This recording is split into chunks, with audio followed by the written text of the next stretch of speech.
Commissioner Karachi سید حسن نقوی نے عید الاضحیٰ کے موقع پر قربانی کے جانوروں کی آلائشیں سڑکوں اور کھلی جگہوں پر پھینکنے اور آلائشوں کو پھاڑنے والوں کے خلاف کارروائی کا فیصلہ کر لیا۔ کمشنر کراچی کی زیر صدارت اجلاس میں فیصلہ کیا گیا کہ عید پر آلائشیں سڑکوں اور کھلی جگہوں پر پھینکنے کی روک تھام کی جائے گی، خلاف ورزی پر قانونی کارروائی ہوگی۔ تمام ڈپٹی کمشنرز ویجیلنس کمیٹیاں قائم کریں گے۔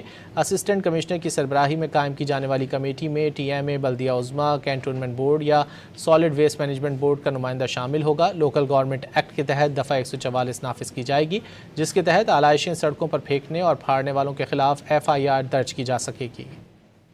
کمشنر کراچی سید حسن نقوی نے عید الاضحیٰ کے موقع پر قربانی کے جانوروں کی آلائشیں سڑکوں اور کھلی جگہوں پر پھینکنے اور آلائشوں کو پھاڑنے والوں کے خلاف کارروائی کا فیصلہ کر لیا۔ کمشنر کراچی کی زیر صدارت اجلاس میں فیصلہ کیا گیا کہ عید پر آلائشیں سڑکوں اور کھلی جگہوں پر پھینکنے کی روک تھام کی جائے گی، خلاف ورزی پر قانونی کارروائی ہوگی۔ تمام ڈپٹی کمشنرز ویجیلنس کمیٹیاں قائم کریں گے۔ اسسٹنٹ کمشنر کی سربراہی میں قائم کی جانے والی کمیٹی میں ٹی ایم اے، بلدیہ عظمیٰ، کینٹونمنٹ بورڈ یا سالڈ ویسٹ مینجمنٹ بورڈ کا نمائندہ شامل ہوگا۔ لوکل گورنمنٹ ایکٹ کے تحت دفعہ 144 نافذ کی جائے گی، جس کے تحت آلائشیں سڑکوں پر پھینکنے اور پھاڑنے والوں کے خلاف FIR درج کی جا سکے گی۔